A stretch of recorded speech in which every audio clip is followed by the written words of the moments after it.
মার্কিন president Joe Biden মঙ্গলবার বলেছেন, উভয় পক্ষ যুক্তরাষ্ট্র ও ফ্রান্সের মধ্যস্থতায় একটি চুক্তি মেনে নেওয়ার পর বুধবার থেকে ইসরায়েল ও ইরান সমর্থিত গোষ্ঠী হিজবুল্লাহর মধ্যে একটি যুদ্ধবিরতি কার্যকর হবে।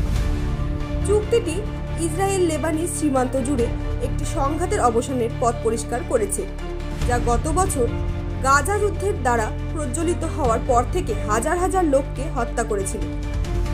ইসরায়েলের নিরাপত্তা মন্ত্রিসভা চুক্তিটি 10-1 ভোটে অনুমোদনের পরপরই হোয়াইট হাউসে মন্তব্যকারী বাইডেন বলেছেন, তিনি ইসরায়েলের প্রধানমন্ত্রী বেঞ্জামিন নেতানিয়াহু এবং লেবাননের তত্ত্বাবধায়ক প্রধানমন্ত্রী নাজিব মিকাতির সাথে কথা বলেছেন। বিডেন বলেছিলেন, এটি শত্রুতা স্থায়ীভাবে বন্ধ করার জন্য ডিজাইন করা হয়েছে। হিজবুল্লাহ এবং অন্যান্য সন্ত্রাসী সংগঠনের অবশিষ্ট যা আছে তা আবার ইসরায়েলের নিরাপত্তার জন্য হুমকি হতে দেওয়া হবে না।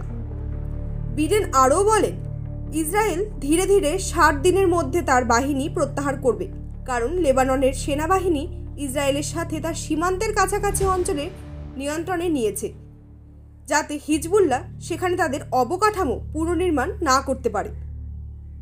Bureau report, news up daily.